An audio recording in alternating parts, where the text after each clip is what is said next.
कीड़ी नगरा सींचने की कहानी।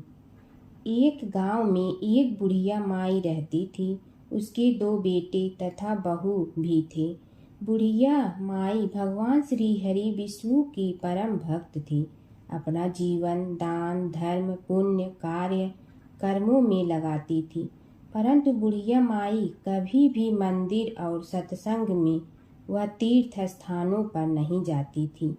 एक बार गांव में भागवत कथा हो रही थी।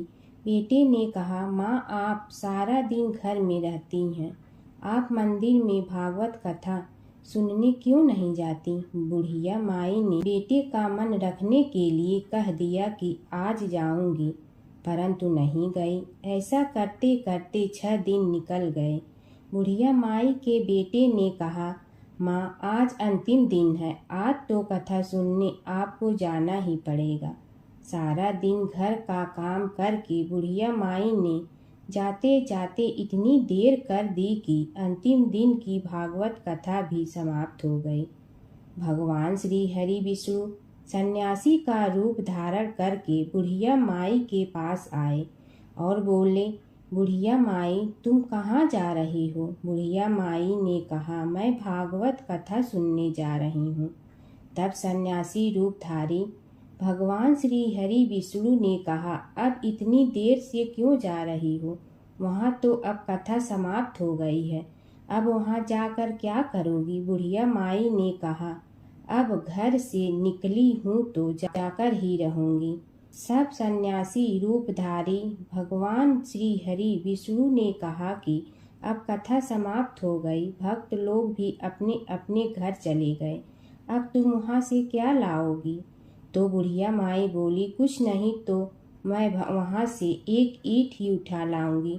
तो सन्यासी रूपधारी भगवान श्री हरि विष्णु बोले, तुम वहाँ से मिट्टी की ईंट लाओगी, उसके बदले में मैं तुम्हें एक सोने की ईंट देता हूँ। बुढ़िया माई ने ईंट ले ली और घर की तरफ चल पड़ी और विचार करने लगी कि यदि यह ईंट मैं घर लेकर जाऊंगी तो बेटे बहू झगड़ने लगेंगे।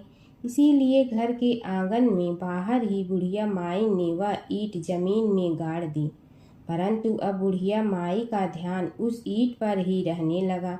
खाने पीने घर के काम करने में सदैव बुढ़िया माई अपना ध्यान सोने की ईंट पर ही लगाई रखती। बेटे बहू ने पूछा, माँ पूरे दिन घर के आंगन में क्या करती रहती हो?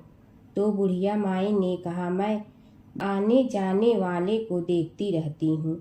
एक दिन बुढ़िया माई मर गई। यमराज के दूत बुढ़िया माई को लेने आए। बुढ़िया माई को लेकर धर्मराज जी के पास पहुँचे और धर्मराज जी को सारी बात बतलाई। धर्मराज जी ने बुढ़िया माई को कुतिया की योनि दे दी और कुतिया उसी पेड़ के नीचे बैठी रहती। बुढ़िया माई की बहू ने कहा, इस कुतिया को यहाँ से भगाओ, नहीं तो यह बच्चों को काट जाएगी।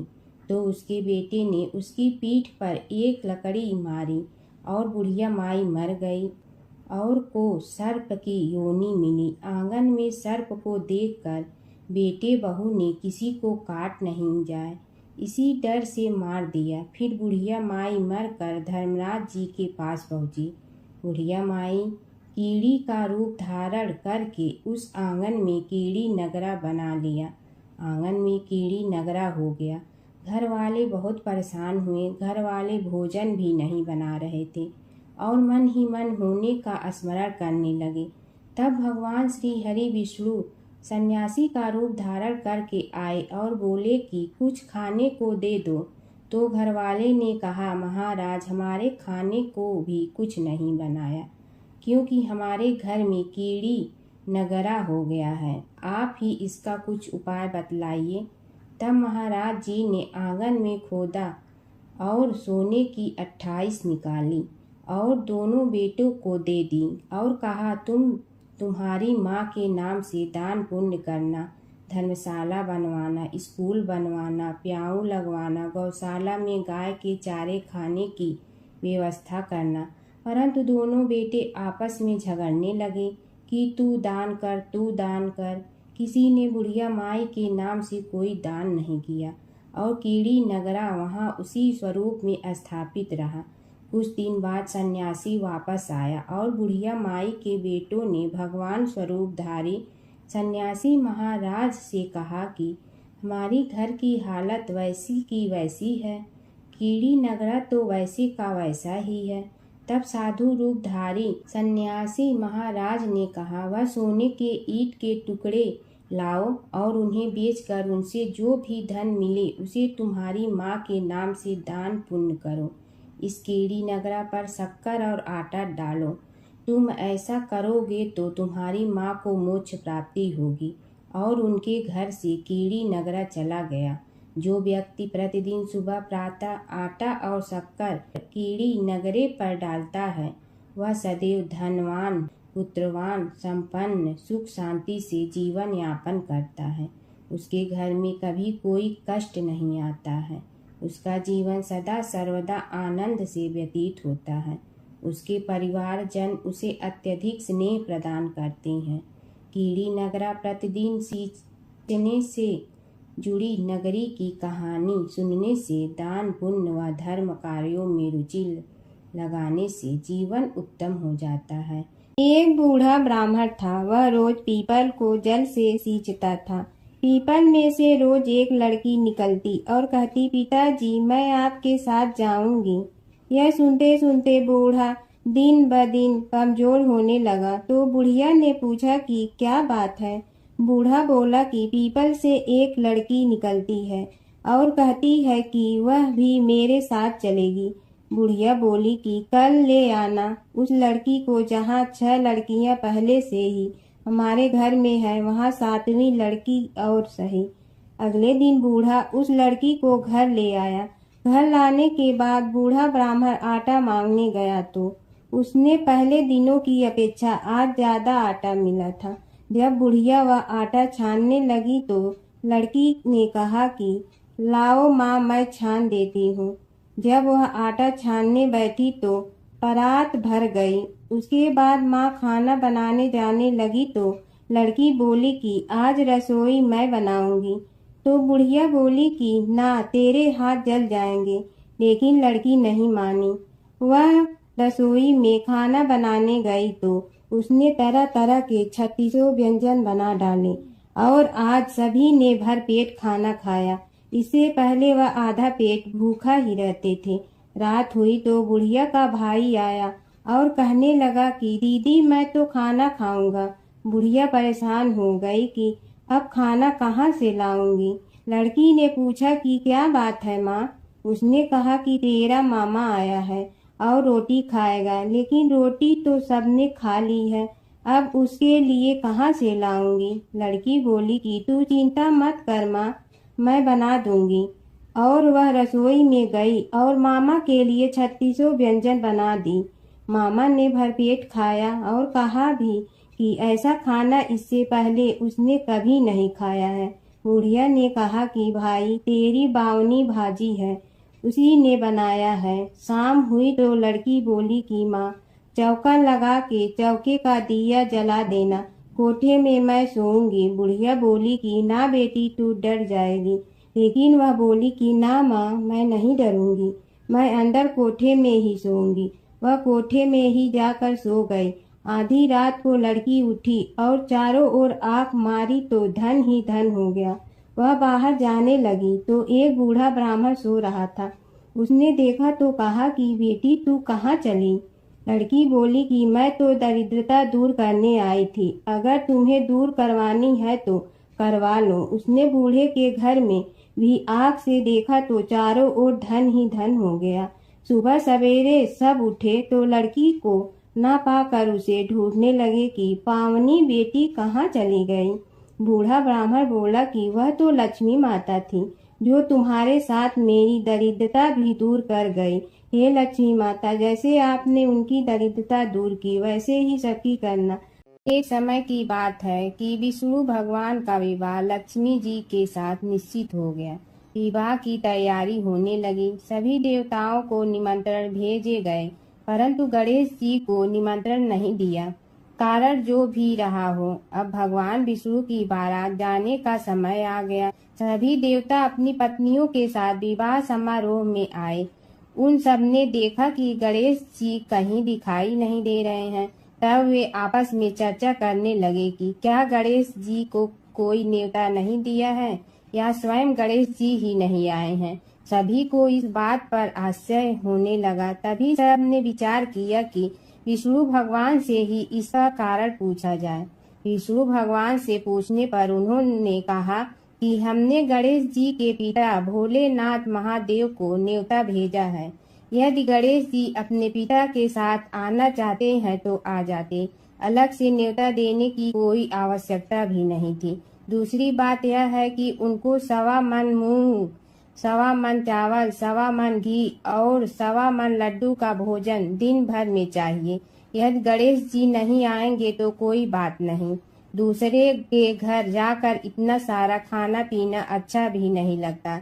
इतनी वार्ता कर ही रहे थे कि किसी एक ने सुझाव दिया, यदि गणेश जी आ भी जाए तो उनके द्वारपाल बनाकर बैठा देंगे कि आप घर की याद रखना। आप तो चूहे पर बैठकर धीरे धीरे चलोगे तो बारात से बहुत पीछे रह जाओगे। यह सुझाव भी सबको पसंद आ गया तो विष्णु भगवान ने भी अपनी सहमति दे दी। होना क्या था कि इतने में गणेश जी वहां आ पहुंचे और उन्हें समझा बुझाकर घर की रखवाली करने बैठा दिया गया।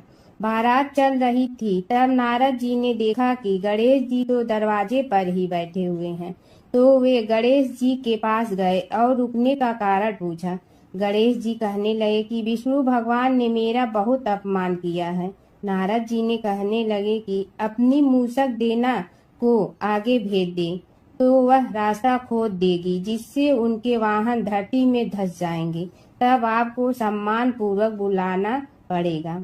अब तो गणेश जी ने अपनी मूसक सेना जल्दी से आगे भेज दी और सेना ने जमीन पोली कर दी। जब बारात वहां से निकली तो रथों के पहिए धरती में धंस गए। लाख कोशिश करे परंतु पहिए नहीं निकले। सभी ने अपने अपने उपाय किए परंतु पहिए तो नहीं निकले, बल्कि जगह जगह से टूट गए। किसी की समझ में नहीं आ रहा था कि अब क्या किया जाए। तब तो नारद जी ने कहा, आप लोगों ने गणेश जी का अपमान करके अच्छा नहीं किया। यदि उन्हें मना कर लाया जाए तो आपका कार्य सिद्ध हो सकता है और यह संकट टल सकता है। शंकर भगवान ने अपने दूत नंदी को भेजा और वे गणेश जी को लेकर आए। गणेश जी का आदर सम्मान के साथ पूजन किया। तब कहीं रथ के पहिए निकले। अब रथ के पहिए निकल के परंतु टूट फूट गए तो उन्हें सुधारे गए। पास के खेत में खाती काम कर रहा था, उसे बुलाया गया। खाती अपना कार्य करने के पहले श्री गणेशाय नमः कहकर गणेश जी की वंदना मन ही मन करने लगा। देखते ही देखते खाती ने सभी पहियों को ठीक कर दिया। तब खाती कहने लगा कि हे देवताओं, आपने सर्वप्रथम गणेश जी को नहीं मनाया होगा और न ही उनकी पूजन की होगी, इसीलिए तो आपके साथ यह संकट आया है। हम तो मूर्ख अज्ञानी हैं, फिर भी पहले गणेश जी को पूजते हैं, उनका ध्यान करते हैं। आप लोग तो देवतागण हैं, फिर भी आप गणेश जी को कैसे भूल गए। अब आप लोग भगवान श्री गणेश जी की जय बोल कर जाएं तो आपके सब काम बन जाएंगे और संकट कट जाएंगे। ऐसा कहते हुए बारात वहां से चल दी और विष्णु भगवान को लक्ष्मी जी के साथ विवाह संपन्न करा के सभी सकुशल घर लौट आए। हे गणेश जी महाराज, आपने विष्णु को जैसे कारज सारियो ऐसे कारज सबको सिद्ध कर जो। बोलो गजानन भगवान की जय। है माता सीता की कथा। यह कहानी सीता माता कहती थी और श्री राम इसे सुना करते थे। एक दिन श्री राम भगवान को किसी काम के लिए बाहर जाना पड़ा तो सीता माता कहने लगी कि भगवान, मेरा तो 12 वर्ष का नित्य नियम है। अब आप बाहर जाएंगे तो मैं अपनी कहानी किसे सुनाऊंगी। श्री राम ने कहा कि तुम कुएं की पाल पर जाकर बैठ जाना और वहां जो औरतें पानी भरने आएंगी उन्हें अपनी कहानी सुना देना। सीता माता कुएं की पाल पर जाकर बैठ जाती हैं। एक स्त्री आई, उसने रेशम की जड़ी की साड़ी पहन रखी थी और सोने का घड़ा ले रखा था। सीता माता उसे देख कहती हैं कि बहन, मेरा 12 वर्ष का नितनेम सुन लो। पर वह स्त्री बोली कि मैं तुम्हारा नितनेम सुनूंगी तो मुझे घर जाने में देरी हो जाएगी और मेरी सास मुझसे लड़ेंगी। उसने कहानी नहीं सुनी और चली गई। उसकी रेशम जड़ी की साड़ी फट गई। सोने का घड़ा मिट्टी के घड़े में बदल गया। सास ने देखा तो पूछा कि ये किसका दोष अपने सिर लेकर आ गई है। बहू ने कहा कि कुएं पर एक औरत बैठी थी। उसने कहानी सुनने के लिए कहा, लेकिन मैंने सुनी नहीं, जिसका यह फल मिला है। बहू की बात सुनकर अगले दिन वही साड़ी और घड़ा लेकर सास कुएं की पाल पर गई। सास को वहीं माता सीता बैठी मिली तो माता सीता ने कहा कि बहन, मेरी कहानी सुन लीजिए। सास बोली कि एक बार छोड़, मैं तो 4 बार कहानी सुन लूंगी। राम आए लक्ष्मण आए, देश के पुजारी आए, नित नेम का नेम लाए, आओ राम बैठो राम। तपी रसोई जियो राम, माखन मिश्री खाओ राम। दूध बतासा पियो राम, सूत के पलका मोठो राम। साल दुसाला पोठो राम, साल दुसाला ओढ़ो राम। जब बोलो जब राम ही राम, राम संवारे सबके काम। खाली घर भंडार भरेंगे, सबका बेड़ा पार करेंगे। श्री राम जय राम जय जय राम। सास बोली कि बहन, कहानी तो बहुत अच्छी लगी। कहानी सुनकर सास घर चली गई और उसकी साड़ी फिर से रेशम जड़ी की बन गई। मिट्टी का घड़ा फिर सोने के घड़े में बदल गया। बहू कहने लगी, सासू माँ, आपने ये सब कैसे किया? सास ने कहा कि बहू, तू दोष लगा के आई थी और मैं अब दोष उतार कर आ रही हूँ। बहू ने फिर पूछा कि वह कुएं वाली स्त्री कौन है? सास बोली कि वे सीता माता थी। वे पुराने से नया कर देती हैं, खाली घर में भंडार भर देती हैं। वह लक्ष्मी जी का वास घर में कर देती हैं। आदमी की जो भी इच्छा हो उसे पूरा कर देती हैं। बहू बोली कि ऐसी कहानी मुझे भी सुना दो। सास बोली कि ठीक है, तुम भी सुनो। और सास ने कहानी शुरू की। राम आए लक्ष्मण आए, देश के पुजारी आए, नित नेम का नेम लाए, आओ राम बैठो राम। तपी रसोई जियो राम, माखन मिश्री खाओ राम। दूध बतासा पियो राम, सूत के पलका मोठो राम। साल दुसाला पोठो राम, साल दुसाला ओढ़ो राम। जब बोलो जब राम ही राम, राम संवारे सबके काम। खाली घर भंडार भरेंगे, सबका बेड़ा पार करें। श्री राम जय राम जय जय राम। कहानी सुनकर बहू बोली कि कहानी तो बहुत अच्छी है। सास ने कहा कि ठीक है, इस कहानी को रोज कहा करेंगे। अब सास बहू रोज सवेरे उठती, नहाती धोती और पूजा करने के बाद नित नेम की सीता की कहानी कहती। एक दिन उनके यहाँ एक पड़ोस की औरत आई और बोली कि बहन, जरा सी आँच दे ना। तो वह बोली कि आज तो अभी हमने जलाई ही नहीं। पड़ोसन ने कहा कि तुम सुबह 4 बजे से उठकर क्या कर रही हो? फिर उन्होंने कहा कि सुबह उठकर हम पूजा करते हैं, फिर सीता माता की नित नेम की कहानी कहते हैं। पड़ोसन ने उसकी बात सुनकर फिर कहा कि सीता माता की कहानी कहने से तुम्हें क्या मिलता है? वे बोली कि इनकी कहानी कहने से घर में भंडार भर जाते हैं, सारे काम सिद्ध होते हैं, मन की इच्छा भी पूरी हो जाती है। पड़ोसन कहती है कि बहन, ऐसी कहानी तो मुझे भी सुना दो। फिर वह बोली कि ठीक है, तुम भी यह कहानी सुन लो। राम आए लक्ष्मण आए, देश के पुजारी आए, नित नेम का नेम लाए, आओ राम बैठो राम। सारी कहानी सुनने के बाद पड़ोसन कहने लगी, बहन, कहानी तो मुझे बहुत अच्छी लगी। अब वह पड़ोसन भी नित नेम सीता माता की कहानी कहने लगी। कहानी कहने से सीता माता ने पड़ोसन के भी भंडार भर दिए। अब तो पूरे मोहल्ले में नित नेम की कथा चल पड़ी। हर किसी की मनोकामना पूरी होने लगी। हे सीता माता, जैसे आपने उनके भंडार भरे वैसे ही आप हमारे भी भंडार भरना, सबकी भरना, कहानी सुनने वाले के भी और कहानी कहने वाले के भी। गणेश और बुढ़िया माई की कथा। एक बुढ़िया थी, वह बहुत ही गरीब और दृष्टिहीन थी। उसके एक बेटा और बहू थे। वह बुढ़िया सदैव गणेश जी की पूजा किया करती थी। एक दिन गणेश जी प्रकट होकर उस बुढ़िया से बोले, बुढ़िया माँ, तू जो चाहे सो मांग ले। बुढ़िया बोली, मुझे तो मांगना नहीं आता, कैसे और क्या मांगूं। तब गणेश जी बोले, अपने बहू बेटे से पूछ कर मांग ले। तब बुढ़िया ने अपने बेटे से कहा, गणेश जी कहते हैं तू कुछ मांग ले, बता मैं क्या मांगूं। पुत्र ने कहा, माँ तू धन मांग ले। बहू से पूछा तो बहू ने कहा, नाती मांग ले। तब बुढ़िया ने सोचा कि ये तो अपने अपने मतलब की बात कर रहे हैं।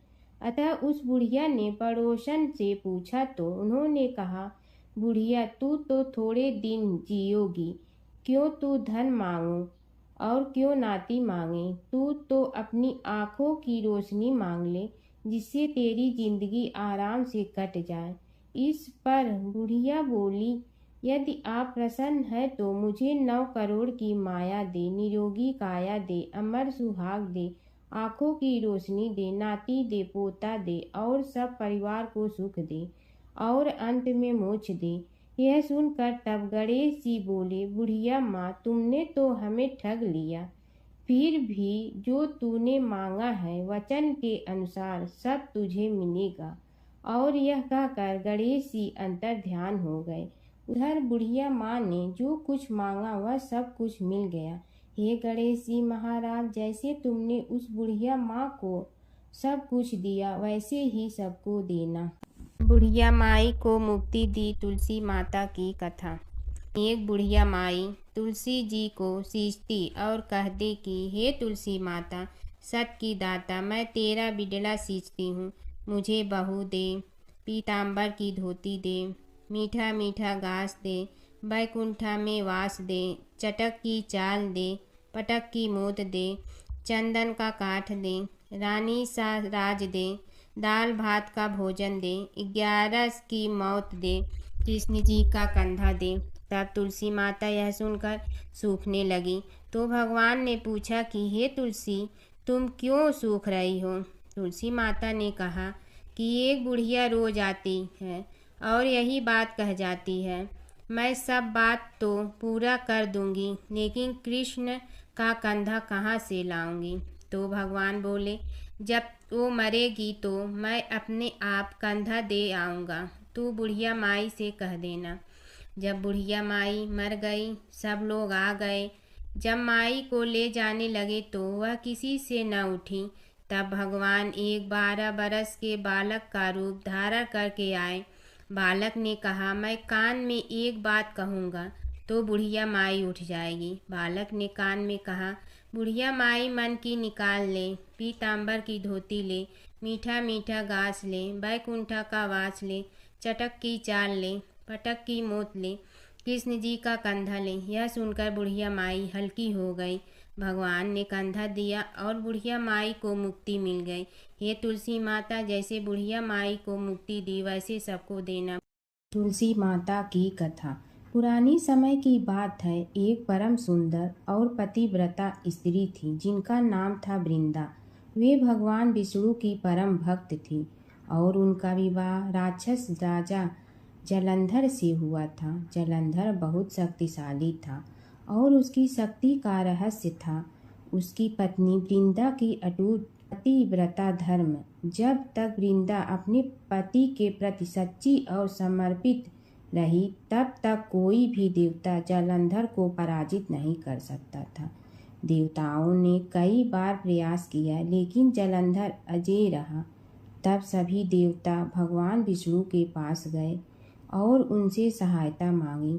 भगवान विष्णु ने एक लीला रची। वे जलंधर का रूप धारण करके वृंदा के सामने प्रकट हुए। वृंदा ने उन्हें अपना पति समझकर उनका सत्कार किया, लेकिन जैसे ही वृंदा को सच्चाई का पता चला, उनका पतिव्रता धर्म भंग हो गया। उसी क्षण देवताओं ने जलंधर का वध कर दिया। जब वृंदा को यह ज्ञात हुआ कि यह सब भगवान विष्णु की लीला थी, तो वे बहुत दुखी हुई और उन्होंने भगवान विष्णु को श्राप दिया कि वे पत्थर बन जाएं। उसी श्राप के कारण भगवान विष्णु शालिग्राम पत्थर के रूप में प्रकट हुए। इसके बाद वृंदा ने अपने प्राण त्याग दिए। उनके शरीर से एक पवित्र पौधा उत्पन्न हुआ, जिसे आज हम तुलसी के नाम से जानते हैं। तभी से तुलसी को देवी का रूप माना जाता है और उनकी पूजा की जाती है। तुलसी माता को घर में रखने से सुख समृद्धि आती है। भगवान विष्णु को तुलसी अत्यंत प्रिय है। बिना तुलसी के भगवान विष्णु की पूजा अधूरी मानी जाती है। सच्ची भक्ति और पतिव्रता धर्म में अपार शक्ति होती है। गणेश जी की कथा। एक बार गणेश जी एक छोटे बालक के रूप में चिमटी में चावल और चमचे में दूध लेकर निकले। वो हर किसी से कह रहे थे कि कोई मेरी खीर बना दो, कोई मेरी खीर बना दो। एक बुढ़िया बैठी हुई थी। उसने कहा, ला मैं बना दूं। वह छोटा सा बर्तन चढ़ाने लगी। तब गणेश जी ने कहा कि दादी माँ, छोटी सी भगोनी मत चढ़ाओ। तुम्हारे घर में जो सबसे बड़ा बर्तन है वही चढ़ा दो। बुढ़िया ने वही चढ़ा दिया। वह देखती रह गई कि वह जो थोड़े से चावल उस बड़े बर्तन में डाली थी, वह तो पूरा भर गया है। गणेश जी ने कहा, दादी माँ, मैं नहा कर आता हूँ। खीर तैयार हो गई हो तो बुढ़िया के पोते पोती खीर खाने के लिए रोने लगे। बुढ़िया ने कहा, गणेश जी, तेरे भोग लगाना कहकर चूल्हे में थोड़ी सी खीर डाली और कटोरी भर भर कर बच्चों को दे दी। बुढ़िया की पड़ोसन ऊपर से देख रही थी, तो बुढ़िया ने सोचा यह चुगली कर देगी, तो एक कटोरा भर कर उसे भी पकड़ा दिया। बेटे की बहू ने चुपके से एक कटोरा खीर खाई और कटोरा चक्की के नीचे छुपा दिया। अभी भी गणेश जी नहीं आए थे। बुढ़िया को भी भूख लग रही थी। वह भी एक कटोरा खीर खाकर किवाड़ के पीछे बैठकर एक बार फिर कहा कि गणेश जी, आपके भोग लगे कहकर खाना शुरू कर दिया। तभी गणेश जी आ गए। बुढ़िया ने कहा, आ जा रे गणेशिया, खीर खा ले, मैं तो तेरी ही राह देख रही थी। गणेश जी ने कहा, दादी माँ, मैंने तो खीर पहले ही खा ली। बुढ़िया ने कहा, कब खाई? गणेश जी ने कहा, जब तेरे पोते पोती ने खाई तब खाई थी, जब तेरी पड़ोसन ने खाई तब खाई थी, और जब तेरी बहू ने खाई तब भी खाई थी, और जब तूने खाई तो मेरा पेट पूरा ही भर गया। बुढ़िया ने कहा, बेटा, और सारी बात तो सोच, पर बहू बेचारी का तो नाम मत लो। वह तो सुबह से काम में लग रही है, उसने फिर खीर कब खाई? गणेश जी ने कहा, चाकी के नीचे देख, झूठा कटोरा पड़ा है, और तूने तो मेरे भोग तो लगाया, वह तो वैसे ही खा गई। बुढ़िया ने कहा, बेटा, घर की बात है, घर में ही रहने दो। अब बताओ, बची हुई खीर का क्या करूं? गणेश जी ने कहा, नगरी जी जिमा दो। बुढ़िया ने पूरी नगरी जिलवा दी, फिर भी बर्तन पूरा ही भरा था। राजा को पता लगा तो बुढ़िया को बुलाया और कहा, क्यों रे बुढ़िया, ऐसा बर्तन तेरे घर पर सोवे अच्छा लगे या हमारे घर पर सोवे? बुढ़िया ने कहा, राजा जी आप ले लो। राजा जी ने खीर का बर्तन महल में मंगा लिया। लाते ही खीर में कीड़े मकोड़े बिच्छू हो गए और दुर्गंध आने लगी। यह देखकर राजा जी ने बुढ़िया से कहा, बुढ़िया, बर्तन वापस ले जा। तो मुझे मेरे गणेश जी ने दिया। बुढ़िया ने बर्तन वापस लिया, लेते ही सुगंधित की हो गई। घर आकर बुढ़िया ने गणेश जी से कहा, बची हुई खीर का क्या करें? गणेश जी ने कहा, झोपड़ी के कोने में खड्डा खोद कर गाड़ दो, उसी जगह सुबह उठकर वापस खोदेगी तो धन के 2-4 पैसे मिलेंगे। ऐसा कहकर गणेश जी अंतर ध्यान हो गए। जाते समय झोपड़ी के लात मारते हुए गए तो झोपड़ी के स्थान पर महल हो गया। सुबह बहू ने फावड़ा लेकर पूरे घर को खोद दिया तो कुछ भी नहीं मिला। बहू ने कहा, सासू जी, थारो गणेश जी तो झूठे हैं। सास ने कहा, बहू मारो गणेश झूठो तो नहीं है, ला मैं देखूं। वह फावड़ा लेकर खोजने लगी तो टन टन करते 2 धन के चरे घड़े निकले आए। बहू ने कहा, सासू जी, गणेश जी तो साचो ही हैं। सास ने कहा, गणेश जी तो भावनाओं का भूखा है। यह गणेश जी जैसा आपने बुढ़िया को दिया वैसा सबको देना। एक बार एक नगर में एक मालिन रहती थी। उसके पति चल बसे थे। उसका एक 4 साल का पुत्र था। उसकी सास कठोर हृदय की स्त्री थी। वह बहू को बहुत तकलीफ देती थी। एक दिन सास ने बहू और पोते को घर से निकाल दिया। वे दोनों रोते हुए चलते चलते एक जंगल में जा पहुंचे। वहां एक बड़े पेड़ के नीचे बैठ गए। वहां से थोड़ी दूर पर एक गणेश जी का मंदिर था। वहां बहुत लोग गणेश जी के दर्शन करने आते थे। दर्शन करके गणेश जी को प्रसाद चढ़ाते थे। फिर वह प्रसाद सबको बांट देते थे।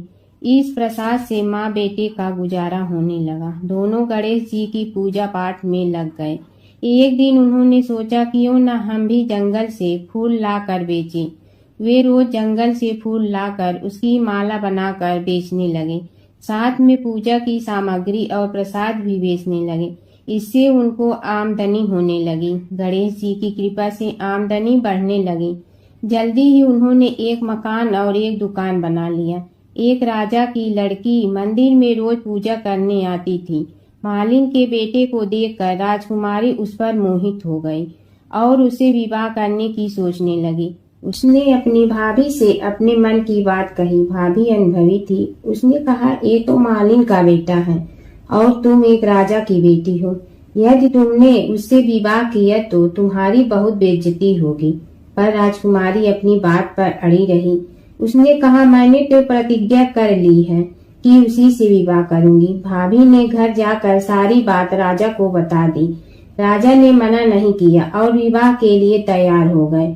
उन्होंने बड़े धूमधाम से बेटी का विवाह मालिन के बेटे के साथ कर दिया। मालिन ने सबसे पहले बेटे बहू को गणेश जी के मंदिर में ले जाकर पूजा पाठ करवाया और गणेश जी का आशीर्वाद दिलवाया। इसके बाद पूरे नगर में यह बात फैल गई कि गणेश जी की पूजा करने से सब दुख कष्ट दूर हो जाते हैं। इस बात पर सुनते ही नगर के सभी लोग मंदिर आने लगे। मालिन और उसके बेटे की बिक्री और बढ़ गई। उधर उसकी सास के बुरे दिन आ गए। अन्नदाता उससे रूठ गए और वह भूखों मरने लगी। एक दिन वह रोती धोती उसी गणेश जी के मंदिर में आ पहुंची। वहां वह मालिन के बेटे से बोली, मैं भूखी हूँ, मुझे रोटी कपड़ा दे दो, इसके बदले में तुम्हारा सारा काम कर दूंगी। लड़के को दया आ गई और उसे काम पर रख लिया। उसने अपनी दादी को नहीं पहचाना। जब मालिन घर आई तो उसने सास को पहचान लिया। वह सास से बोली, सासू जी, आप यहाँ कैसे? सास ने पोते की तरफ इशारा करके कहा, मेरी इस सेठ के यहाँ नौकरी लग गई है। बहू बोली, यह आपका पोता है और यह घर भी आपका ही है, यह दुकान भी आपकी ही है। जब आपने हमें घर से निकाला तब गणेश जी ने हमारी रक्षा की। बहू की बात सुनकर सास बोली, मेरी करनी मैं भोगूंगी। बहू बोली, सासू जी, अब आप हमारे यहाँ रहो और पोते का सुख देखो। हे गणेश जी महाराज, जैसा सुख आपने मालिन को दिया वैसा ही सुख सबको देना। जमुना की कहानी। प्राचीन समय में एक गांव था जिसमें 2 बहनें रहा करती थी। एक बहन का नाम गंगा था तो दूसरी बहन का नाम जमुना था। एक बार दोनों बहनें एक साहूकार के खेत से गुजर रही थी तो जमुना ने 13 दाने जौ के तोड़ लिए, जिसे देख गंगा बोली कि तुझे तो ग्रहण लग गया, तूने चोरी की है।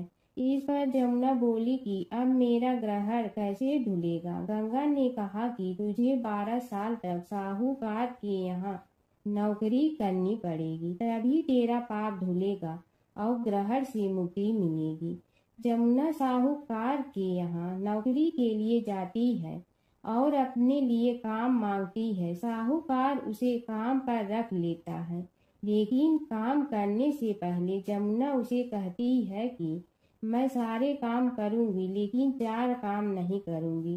जूठे बर्तन नहीं मांजूंगी, झाड़ू नहीं लगाऊंगी, बिस्तर नहीं बिछाऊंगी और दिया नहीं जलाऊंगी। 12 साल के बाद कुंभ का मेला लगा तो साहूकारनी भी कुंभ नहाने जाने लगी। जमुना ने उसे जाते देख कहा कि कुंभ के मेले में मेरी बहन गंगा मिलेगी तो उसे यह सोने का टक्का दे देना, इससे वह अपने हाथों में सुंदर चूड़ियां पहन लेगी। साहूकारनी ने कुंभ के मेले में गंगा को वह सोने का टका दे दिया। गंगा ने उनसे वह टका लेते हुए कहा कि मेरी बहन को कहना कि उसके 12 वर्ष पूरे हो गए हैं, अब वह वहां वापिस आ जा।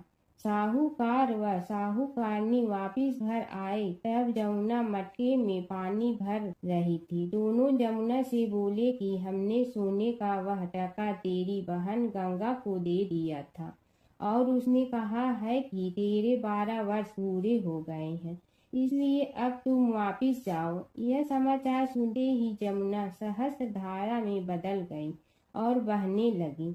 जमुना जी का यह रूप देखकर साहूकार और साहूकारनी परेशान हो गई थी। हमारे घर में जमुना माता ने काम किया, हमें तो अब ग्रहण लग गया है, हम यह ग्रहण कैसे उतारेंगे। जमुना भागकर गंगा माता के पास चली गई। गंगा ने जमुना से पूछा कि तुम साहूकारनी से कुछ कहकर आई हो या ऐसे ही बिना बताए आ गई। तब जमुना बोली कि मैं तो कुछ भी बताकर नहीं आई हूँ। गंगा ने कहा कि जा उन्हें धीरज दे आ, नहीं तो उन्हें जीवन भर असंतोष ही रहेगा। गंगा के कहने पर जमुना माता ने साहूकारनी को सपने में दर्शन दिए और कहा कि तुम दोनों उल्टे माथे क्यों पड़े हो, जाओ उठकर खाओ पियो। तब दोनों बोले कि हम कैसे उठे, हमें तो ग्रहण लगा है, क्योंकि हमने उल्टे सीधे और पता नहीं कितने नीच कार्य आपसे कराए हैं।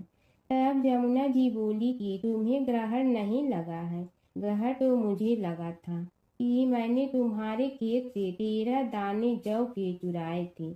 मैं तो अपना ग्रहण उतारने तुम्हारे घर आई थी। मेरा ग्रहण तुम्हारे घर में 12 वर्ष तक रहने से उतर गया है और मेरी मुक्ति हो गई है। जमुना जी ने कहा कि तुम्हें कोई ग्रहण नहीं लगा है, उल्टे मेरे 12 वर्ष तक यहाँ रहने से तुम्हारी भी मुक्ति हो गई है। यह कहकर जमुना जी स्वप्न से चली गई। दोनों उठकर देखते हैं कि उनके घर में पहले से भी अधिक धन हो गया है।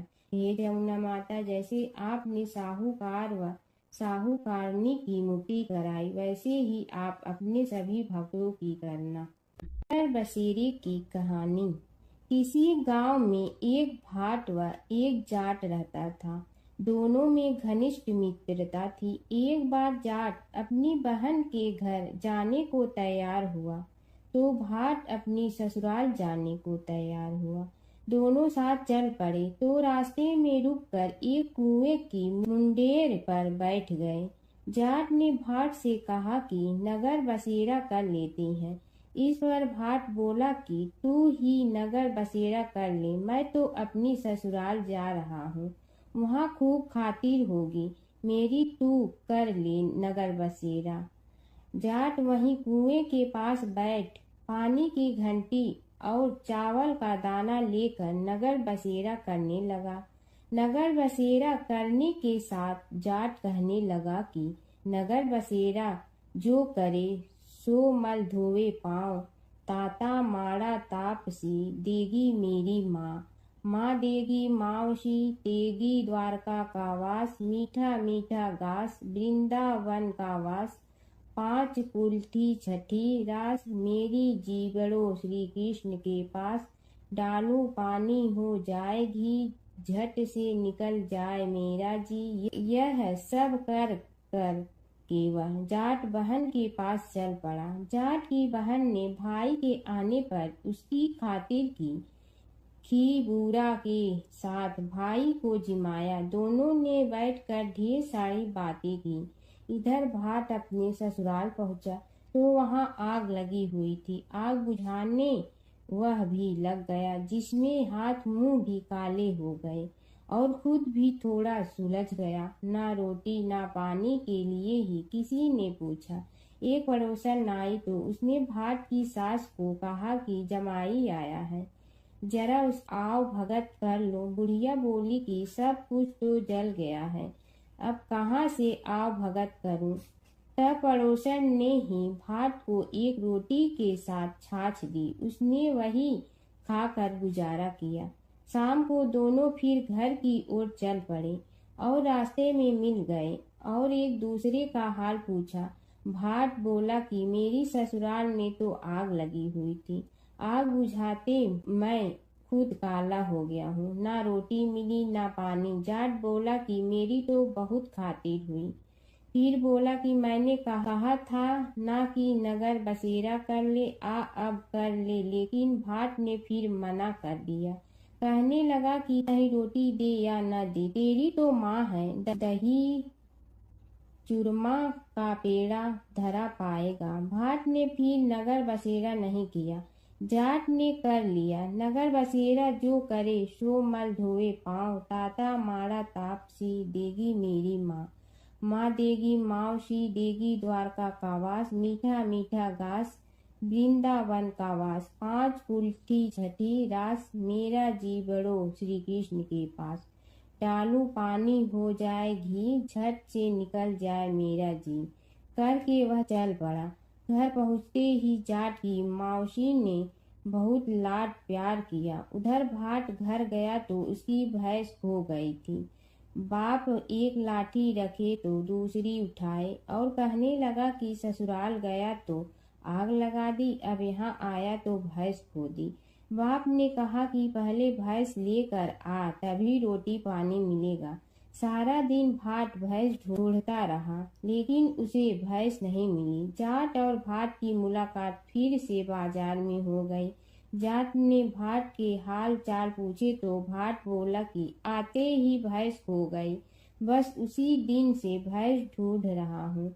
रोटियां का तो पूछो ही मत। जाट ने कहा कि मैंने तो पहले ही कहा था कि नगर बसेरा कर ले। जाट की बात सुनकर भाट बोला कि तेरे नगर बसेरे में इतनी ताकत है तो चल अब कर लेते हैं। दोनों ने बैठकर नगर बसेरा किया। नगर बसेरा जो करे सो मल धोवे पाँव। ताता माड़ा तापसी देगी मेरी माँ।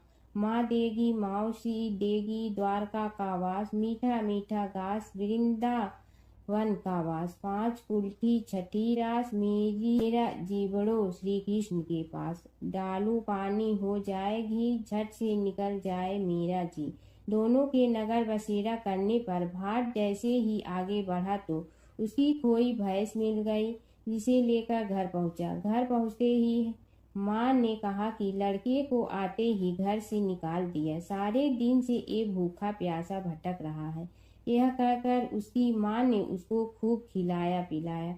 इस घटना के बाद सारे नगर में ढिंढोरा पिटवा गया कि कब कोई अपने पीहर या सास से आते जाते नगर बसेरा करें। जैसे भाट को नगर बसेरा करने का फल मिला, वैसे ही हर किसी को मिले। प्राचीन काल की बात है। नैमिषारण्य क्षेत्र में ऋषि महर्षि और साधु संतों का समाज जुड़ा था।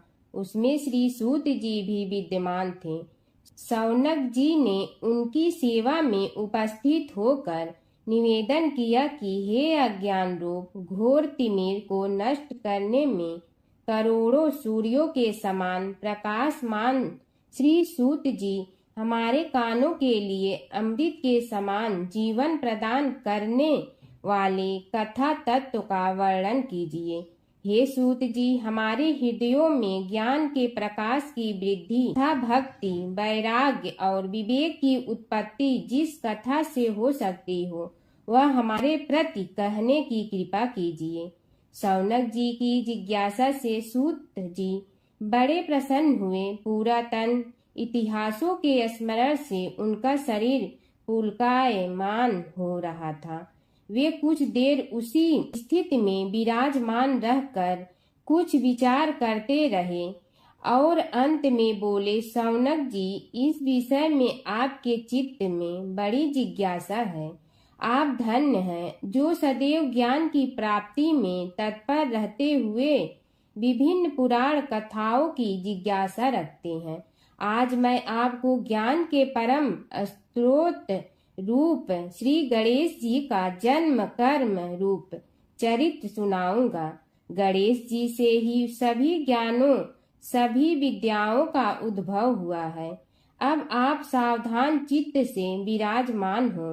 श्री गणेश जी के ध्यान और नमस्कार पूर्वक उनका चरित्र श्रवण करें। नमस्तस्मै गणेशाय ब्रह्मा विद्या प्रदायिनी यनागस्त्यसमः साक्षात विघ्न सागर सोसड़े। कैसे हैं वे श्री गणेश जो सभी प्रकार की ब्रह्म विद्याओं को प्रदान करने वाले, अर्थात ब्रह्मा के सगुण और निर्गुण स्वरूप पर प्रकाश डालने और जीव ब्रह्मा का अभेद प्रतिपादन करने वाली विद्याओं के दाता हैं। वे विघ्नों के समुद्रों को महर्षि अगस्त्य के समान शोषण करने में समर्थ हैं। इसलिए उनका नाम विघ्न सागर शोषक के नाम से प्रसिद्ध है। मैं उन भगवान श्री गणेश जी को नमस्कार करता हूँ। प्रथम पूजा के अधिकारी श्री गणेश जी, यह कहकर सूत जी कुछ समय के लिए मौन हो गए और फिर बोले, शौनक जी, भगवान गणेश जी ही सर्वप्रथम पूजा प्राप्ति के अधिकारी हैं। किसी भी देवता की पूजा करो, पहले उनकी पूजा करो। शौनक जी ने निवेदन किया, हे भगवान, हे सूत, सर्वप्रथम यह बताने की कृपा कीजिए कि गणेश जी को प्रथम पूजा का अधिकार किस प्रकार प्राप्त हुआ। इस विषय में मेरी बुद्धि मोह को प्राप्त हो रही है कि सृष्टि रचयिता ब्रह्मा जी, पालन करता भगवान नारायण और संहार करता शिव जी में से किसी को प्रथम पूजा का अधिकारी क्यों नहीं माना गया। यह त्रिदेव ही तो सबसे बड़ा देवता माने जाते हैं। सूत जी ने कहा, शौनक जी, यह भी एक रहस्य ही है।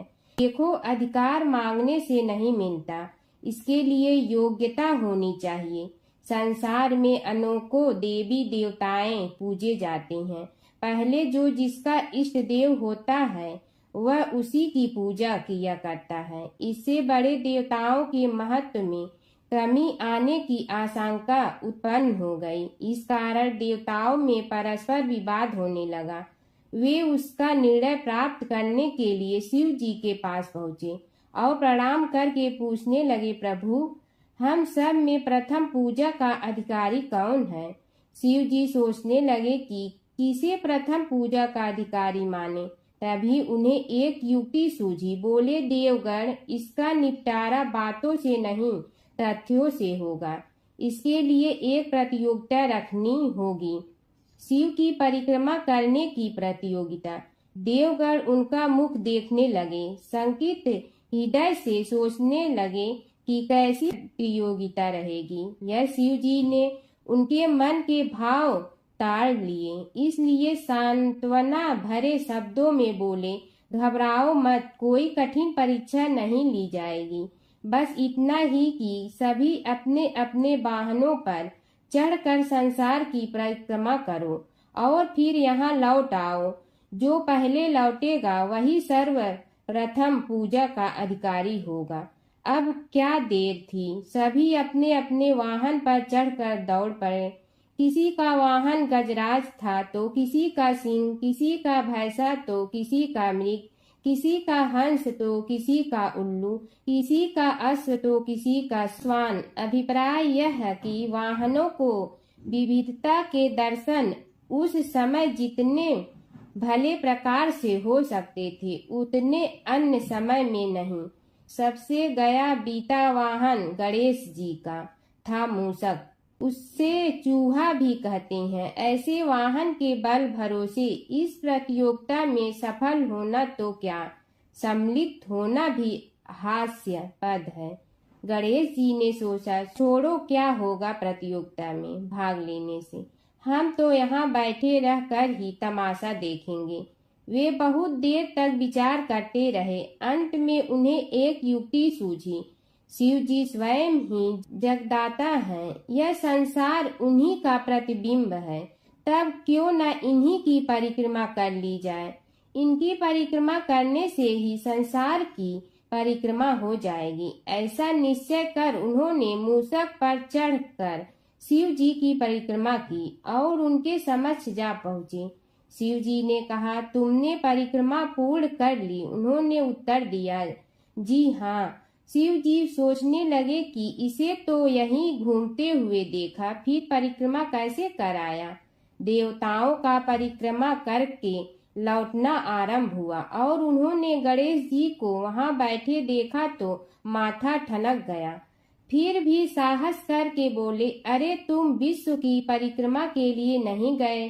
गणेश जी ने कहा, अरे मैं कब का यहाँ आ गया।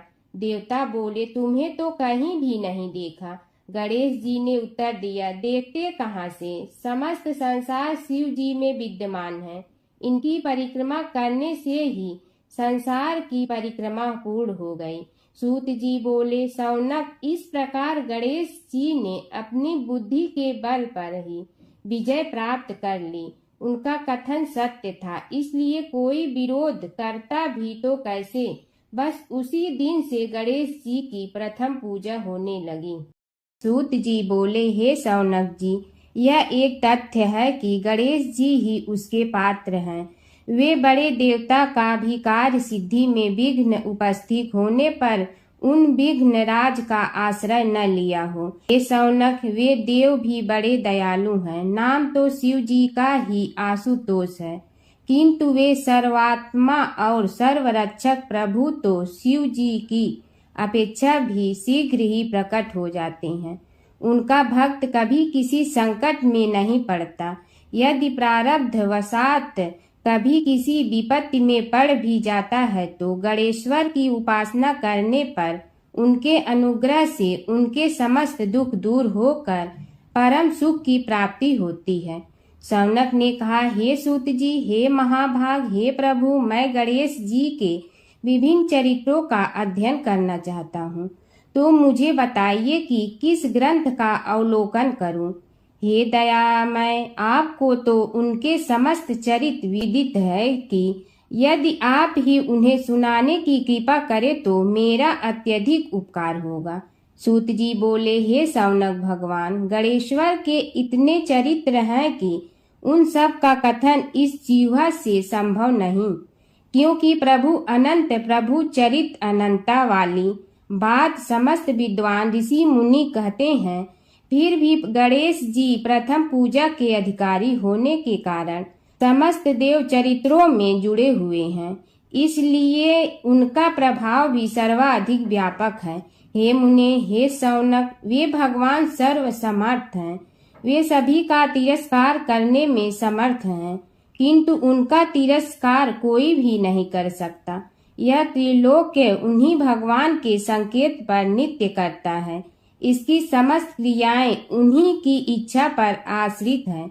हे शौनक भगवान गणेश्वर स्वयं कहते हैं, शिवे विष्णु च शक्तौ च सूर्ये मयि निराधिप यो भेद बुद्धि योग स सम्य योगो मतो मम।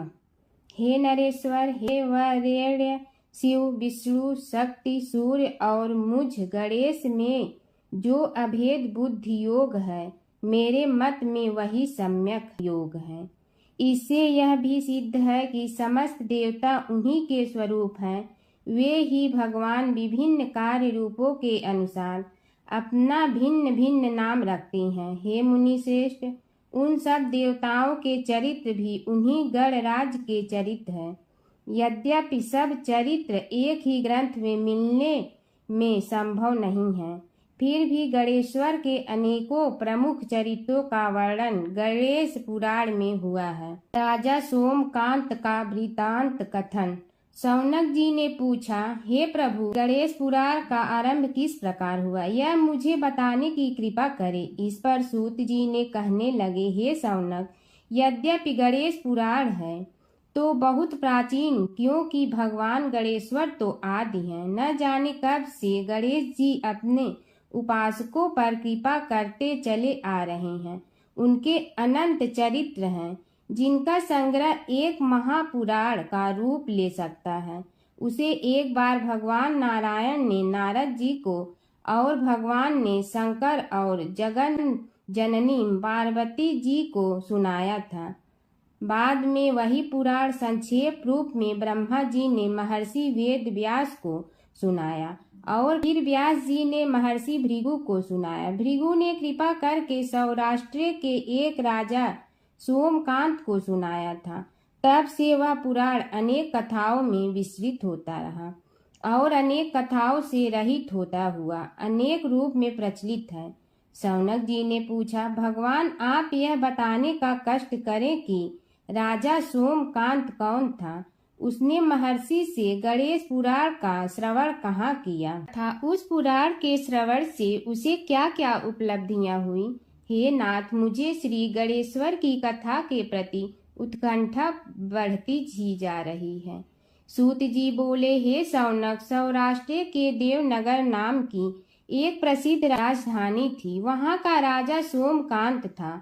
वह अपनी प्रजा का पुत्र के समान पालन करता था। वह वेद ज्ञान संपन्न, शस्त्र विद्या में पारंगत एवं प्रबल प्रतापी राजा, समस्त राजाओं में मान्य तथा अत्यंत वैभवशाली था। उसका ऐश्वर्य कुबेर के भी ऐश्वर्य को लज्जित करता था। उसने अपने पराक्रम से अनेकों देश जीत लिए थे। उसकी पत्नी अत्यंत रूपवती, गुणवती, धर्माज्ञा एवं पतिव्रत धर्म का पालन करने वाली थी। वह सदैव अपने प्राणनाथ की सेवा में लगी रहती थी। उसका नाम सुधर्मा था। जैसे वह प्रतिव्रता थी, वैसे ही राजा भी एक पत्नी व्रता का पालन करने लगा। उसके हेमकांत नामक एक सुंदर पुत्र था। वह भी सभी विद्याओं का ज्ञाता और अस्त्र शस्त्रादि के अभ्यास में निपुण हो गया था। यह सभी श्रेष्ठ लक्षणों से संपन्न, सद्गुणी एवं प्रजा जनों के हितों का अत्यंत पोषक था। इस प्रकार राजा सोमकांत स्त्री पुत्र, पशु वाहन, राज्य एवं प्रतिष्ठा आदि से सब प्रकार सुखी था। उससे दुख तो था ही नहीं। सभी राजागण उसका हार्दिक सम्मान करते थे तथा उसकी श्रेष्ठ कीर्ति भी संसार व्यापी थी। परंतु युवा अवस्था के अंत में सोमकांत को घृणित कोष्ठ रोग हो गया। उसके अनेक उपचार किए गए, किंतु कोई लाभ नहीं हुआ। रोग शीघ्रता से बढ़ने लगा और उसके कीड़े पड़ गए। जब रोग की अधिक वृद्धि होने लगी और उसका कोई उपाय न हो सका, तो राजा ने मंत्रियों को बुलाकर कहा, सुव्रतो, जाने किस कारण यह रोग मुझे पीड़ित कर रहा है। अवश्य ही यह किसी पूर्व जन्म के पाप का फल होगा। इसलिए मैं अब अपना समस्त राजपाट छोड़कर वन में रहूंगा। मेरे पुत्र हेमकांत को मेरे समान मानकर राज्य शासन का धर्म पूर्वक संचालन कराते रहें। यह कहकर राजा ने शुभ दिन दिखवाकर अपने पुत्र हेमकांत को राज्य पद पर अभिषेक किया और अपनी पत्नी सुधर्मा के साथ निर्जन वन की ओर चल दिया। प्रजापालक राजा के वियोग में समस्त प्रजा जन अश्रु बहाते हुए उनके साथ चले गए। राज्य की सीमा पर पहुंचकर राजा ने अपने पुत्र अमात्यगण और प्रजा जनों को समझाया, आप सब लोग धर्म के जानने वाले श्रेष्ठ आचरण में तत्पर एवं सहृदय हैं। यह संसार तो वैसे भी परिवर्तनशील है। जो आज है वह कल नहीं था और आने वाले कल में भी नहीं रहेगा। इसलिए मेरे जाने से दुख का कोई कारण नहीं है। मेरे स्थान पर मेरा पुत्र सभी कार्यों को करेगा, इसलिए आप सब उसके अनुशासन में रहते हुए उसे सदैव सम्मान करते रहें। फिर पुत्र से कहा, बेटा, यह स्थिति सभी के समझ आती रही है। हमारे पूर्व पुरुष भी परंपरागत रूप से वृद्धावस्था आने पर वन में जाते रहे हैं। मैं कुछ समय पहले ही वन में जा रहा हूँ, तो कुछ पहले या पीछे जाने में कोई अंतर नहीं पड़ता। यदि कुछ वर्ष बाद जाऊं तब भी मोह का त्याग करना ही होगा। इसलिए हे वत्स, तुम दुखित मत हो और मेरी आज्ञा मानकर राज्य शासन को ठीक प्रकार चलाओ। ध्यान रखना, क्षत्रिय धर्म का कभी त्याग न करना और प्रजा को सदा सुखी रखना। इस प्रकार राजा सोमकांत ने सभी को समझा बुझाकर वहां से वापस लौट आया और स्वयं अपनी पतिव्रता भार्या के साथ वन में प्रवेश किया। पुत्र हेमकांत के आग्रह से उसने सुबल और ज्ञान गम्य नामक 2 आत्माओं को भी साथ ले लिया। उन सब ने एक समतल एवं सुंदर स्थान देखकर वहां विश्राम किया। तभी उन्हें एक मुनि कुमार दिखाई दिया। राजा ने उससे पूछा, तुम कौन हो, कहाँ रहते हो? यदि उचित समझो तो मुझे बताओ। मुनि बालक ने कोमल बाड़ी में कहा, मैं महर्षि भृगु का पुत्र हूँ। मेरा नाम च्यवन है। हमारा आश्रम निकट में ही है। अब आप भी अपना परिचय दीजिए। राजा ने कहा, मुनि कुमार, आपका परिचय पाकर मुझे बड़ी प्रसन्नता हुई। मैं सौराष्ट्र के देवनगर नामक राज्य का अधिपति रहा हूँ। अब अपने पुत्र को राज्य देकर मैंने अरण्य की शरण ली है। मुझे कुष्ठ रोग अत्यंत पीड़ित किए हुए हैं। उसकी निवृत्ति का कोई उपाय करने वाला हो तो कृपा कर मुझे बताइए। मुनि कुमार ने कहा, मैं अपने पिताजी से अपना वृतांत कहता हूँ, फिर वे जैसा कहेंगे आपको बताऊंगा। यह कहकर मुनि बालक चला गया और कुछ देर में ही आकर बोला, राजन, मैंने आपका वृतांत अपने पिताजी को बताया। उनकी आज्ञा हुई है कि आप सब मेरे साथ आश्रम में चलकर उनसे भेंट करें, तभी आपके रोग के विषय में भी विचार किया जाएगा। राजा सोमकांत के पूर्व जन्म का वृत्तांत भृगु द्वारा वर्णन। राजा अपनी पत्नी और अमात्यों के सहित च्यवन के साथ साथ भृगु आश्रम में जा पहुंचा और उन्हें प्रणाम कर बोला, हे भगवान, हे महर्षि, मैं आपकी शरण हूँ। आप मुझ कुष्ठी पर कृपा कीजिए। महर्षि बोले, राजन, यह तुम्हारे किसी पूर्व जन्म कृत पाप का ही उदय हो गया है। इसका उपाय मैं विचार करके बताऊंगा। आज तो तुम सब स्नान आज से निवृत्त होकर रात्रि विश्राम करो। महर्षि की आज्ञा अनुसार सबने स्नान भोजन आदि के उपरांत रात्रि व्यतीत की और प्रातः काल स्नान आदि नित्य कर्मों से निवृत्त होकर महर्षि की सेवा में उपस्थित हुए। महर्षि ने कहा, राजन, मैंने तुम्हारे पूर्व जन्म का वृतांत जान लिया हूँ और यह भी विदित कर लिया है कि किस पाप के फल से तुम्हें इस रोग की प्राप्ति हुई है। यदि तुम चाहो तो उसे सुना दूं। राजा ने हाथ जोड़कर निवेदन किया, बड़ी कृपा होगी मुनिनाथ, मैं उसे सुनने के लिए उत्कंठित हूँ।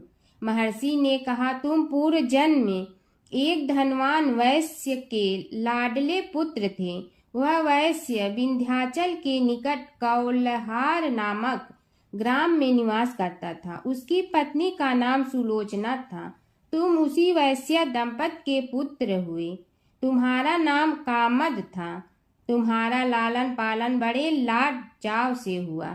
उन्होंने तुम्हारा विवाह एक अत्यंत सुंदरी वैश्य कन्या से कर दिया था, जिसका नाम कुटुम्बिनी था। यद्यप तुम्हारी भार्या सुशीला थी और तुम्हें सदैव धर्म में निरत देखना चाहती थी, किंतु तुम्हारा स्वभाव वासनांध होने के कारण दिन प्रतिदिन उज्जवल होता जा रहा था।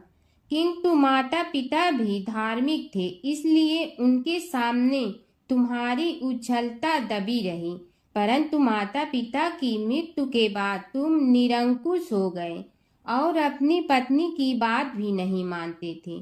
तुम्हें अनाचार में प्रवृत्त देखकर उसे दुख होता था, तो भी उसका कुछ बस न चलता था। तुम्हारी उन्मत्तता चरम सीमा पर थी। अपनों से भी द्वेष और क्रूरता का व्यवहार किया करते थे, हत्या आदि कराते थे। तुम्हारे लिए सामान्य बात हो गई। पीड़ित व्यक्तियों ने तुम्हारे विरुद्ध राजा से पुकार की, अभियोग चला और तुम्हें राज्य की सीमा से भी बाहर चले जाने का आदेश हुआ। तब तुम घर छोड़कर किसी निर्जन वन में रहने लगे। उस समय तुम्हारा कार्य लोगों को लूटना और हत्या करना ही रह गया। एक दिन माध्याह्न काल था। गुणवर्धक नामक एक विद्वान ब्राह्मण उधर से निकला। बेचारा अपनी पत्नी को लिवाने के लिए ससुराल जा रहा था। तुमने उस ब्राह्मण युवक को पकड़कर लूट लिया।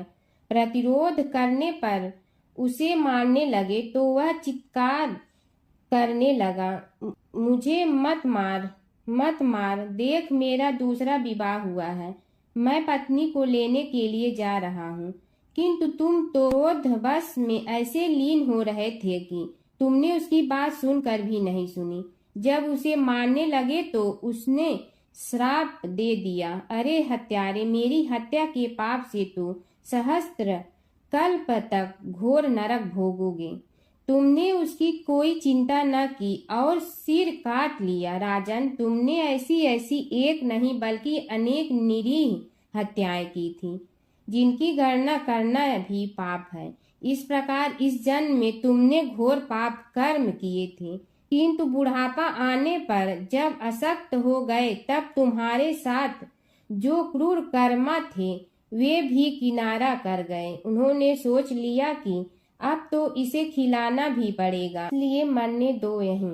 अमोघ प्रभाव गणेश उपासना का कथन। राजन, अब तुम निरालंब थे, चल फिर तो सकते ही नहीं थे। भूख से पीड़ित रहने के कारण रोगों ने भी घेर लिया। उधर से जो कोई निकलता तुम्हें घृणा की दृष्टि से देखता हुआ चला जाता। तब तुम आहार की खोज में बड़ी कठिनाई से चलते हुए एक जीर्ण शीर्ण देवालय में पहुंचा। उसमें भगवान गणेश्वर की प्रतिमा विद्यमान थी। तब न जाने किस पुण्य के उदय होने से तुम्हारे मन में गणेश जी के प्रति भक्ति भाव जागृत हुआ। तुम निराहार रहकर उनकी उपासना करने लगे। उससे तुम्हें सब कुछ मिला और रोग भी कम हुआ। राजन, तुमने अपने साथियों की दृष्टि बचाकर बहुत सा धन एक स्थान पर गाड़ दिया था। अब तुमने उस धन को उसे देवालय के जीर्णोद्धार में लगाने का निश्चय किया। शिल्पी बुलाकर उस मंदिर को सुंदर और भव्य बनवा दिया। इस कारण कुख्याति सुख्याति में बदलने लगी। फिर यथा समय तुम्हारी मृत्यु हुई। यमदूतों ने पकड़कर तुम्हें यमराज के समक्ष उपस्थित किया। यमराज तुमसे बोले, जीव, तुमने पाप और पुण्य दोनों ही किए हैं और दोनों का ही भोग तुम्हें भोगना है, किंतु पहले पाप का फल भोगना चाहते हो पुण्य का। इसके उत्तर में तुमने प्रथम अपने पुण्य कर्मों के भोग की इच्छा प्रकट की और इसीलिए उन्होंने तुम्हें राजकुल में जन्म लेने के लिए भेज दिया। पूर्व जन्म में तुमने भगवान गणाध्यक्ष का सुंदर एवं भव्य मंदिर बनवाया था, इसलिए तुम्हें सुंदर देह की प्राप्ति हुई। यह कहकर महर्षि भृगु कुछ रुके। उन्होंने देखा कि राजा को इस वृतांत पर शंका हो रही है। तभी महर्षि के शरीर में असंख्य विकराल पक्षी उत्पन्न होकर राजा की ओर झपटे। उनकी चोंच बड़ी तीक्ष्ण थी, जिनसे वे राजा के शरीर को नोच नोच कर खाने लगे। उसके कारण उत्पन्न असहनीय पीड़ा से व्याकुल हुए राजा ने महर्षि के समक्ष हाथ जोड़कर निवेदन किया, प्रभु, आपका आश्रम तो समस्त द्वेष आदि से परे है और यहाँ मैं आपकी शरण में बैठा हूँ। तब यह पक्षी मुझे आकर ही क्यों पीड़ित कर रहे हैं? हे मुनिनाथ, इनसे मेरी रक्षा कीजिए। महर्षि ने राजा के अंतर्वचन सुनकर सांत्वना देते हुए कहा, राजन, तुमने मेरे वचनों में शंका की थी और जो मुझ सत्यवादी के कथन में शंका करते हैं उसे खाने के लिए मेरे शरीर से इसी प्रकार पक्षी प्रकट हो जाते हैं जो कि मेरे हुंकार करने पर भस्म हो जाया करते हैं। यह कर महर्षि ने हुंकार की और तभी वे समस्त पक्षी भस्म हो गए। राजा श्रद्धावनत होकर उनके समक्ष अश्रुपात करता हुआ बोला, प्रभु, अब आप पाप से मुक्त होने का उपाय कीजिए। महर्षि ने कुछ विचार कर कहा, राजन, तुम पर भगवान गणेश्वर की कृपा सहज रूप से है और वे ही प्रभु तुम्हारे पापों को भी दूर करने में समर्थ हैं। इसलिए तुम उनके पाप नाशक चरित्रों का श्रवण करो।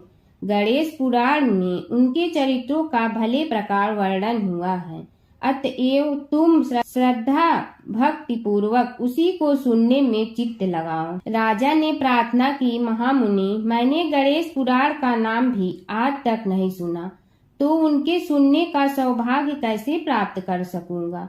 हे नाथ, आपसे अधिक ज्ञानी और प्रकांड विद्वान और कौन हो सकता है? आप ही मुझ पर कृपा कीजिए। महर्षि ने राजा की दीनता देखकर उसके शरीर पर अपने कमंडल का मंत्रपूत जल छिड़का। तभी राजा को एक छींक आई और नासिका से एक अत्यंत छोटा काले वर्ण का पुरुष बाहर निकल आया। देखते देखते वह बढ़ गया। उसके भयंकर रूप को देखकर राजा कुछ भयभीत हुआ, किंतु समस्त आश्रमवासी वहां से भाग गए। वह पुरुष महर्षि के समक्ष हाथ जोड़कर खड़ा हो गया। उन्हें उसकी ओर देखा और कुछ उच्च स्वर में बोले, तू कौन है? क्या चाहता है? वह बोला, मैं साक्षात पाप हूँ। समस्त पापियों के शरीर में मेरा निवास है। आपके मंत्रपूत जल के स्पर्श से मुझे विवश होकर राजा के शरीर से बाहर निकलना पड़ा है। अब मुझे बड़ी भूख लगी है, बताइए क्या खाऊं और कहाँ रहूं? महर्षि बोले, तू उस आम के अवकाश स्थान में निवास कर और उसी वृक्ष के पत्ते खाकर जीवन निर्वाह कर।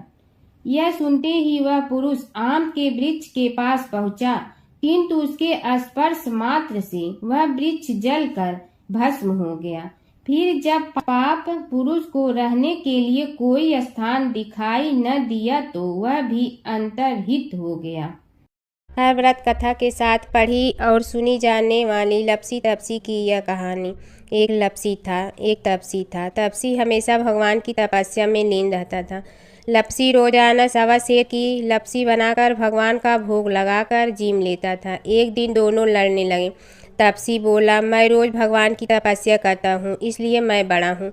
लपसी बोला, मैं रोज भगवान को सवा सेर लपसी का भोग लगाता हूँ, इसलिए मैं बड़ा हूँ। नारद जी वहाँ से गुजर रहे थे। दोनों को लड़ता देखकर उनसे पूछा कि तुम क्यों लड़ रहे हो? तपसी ने खुद के बड़ा होने का कारण बताया और लपसी ने अपना कारण बताया। नारद जी बोले, तुम्हारा फैसला मैं करूँगा। दूसरे दिन लपसी और तपसी नहाकर अपनी रोज की भक्ति करने आए तो नारद जी ने छुपकर 1.25 करोड़ की एक एक अंगूठी उन दोनों के आगे रख दी। तपसी की नज़र उस अंगूठी पर पड़ी जो उसने चुपचाप अंगूठी उठाकर अपने नीचे दबा ली। तब लपसी की नज़र अंगूठी पर पड़ी, लेकिन उसने ध्यान नहीं दिया। भगवान को भोग लगाकर लपसी खाना खाने लगा। नारद जी सामने आए तो दोनों ने पूछा कि कौन बड़ा? तो नारद जी ने तपसी से खड़ा होने को कहा। वो खड़ा हुआ तो उसने नीचे दबी अंगूठी दिखाई पड़ी। नारद जी ने लपसी से कहा, तपस्या करने के बाद भी तुम्हारी चोरी करने की आदत नहीं गई, इसलिए लपसी बड़ा है और तुम्हें तुम्हारी तपस्या का कोई फल भी नहीं मिलेगा। तपसी शर्मिंदा होकर माफ़ी मांगने लगा। उसने नारद जी से पूछा, मुझे मेरी तपस्या का फल कैसे मिलेगा? नारद जी ने कहा, यदि कोई गाय और कुत्ते की रोटी नहीं बनाएगा तो फल तुम्हें मिलेगा।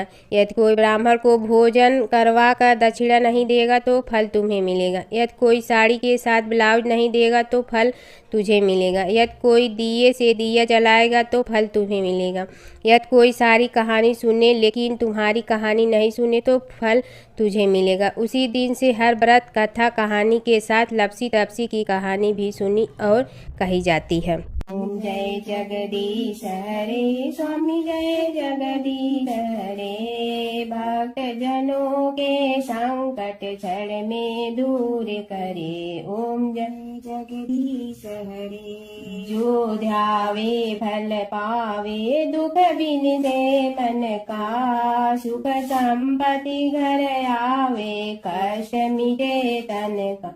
ओम जय जगदीश हरे, मात पिता तुम मेरे, शरण कहूँ किसकी, तुम विनय और न दूजा, आस करूँ जिसकी। ओम जय जगदीश हरे, तुम पूर्ण परमात्मा, तुम अंतर्यामी, पार ब्रह्म परमेश्वर, तुम सबके स्वामी। ओम जय जगदीश हरे, तुम बिंदा के सागर, तुम पालन करता, मैं मूर्ख कल काम, कृपा करो भरता।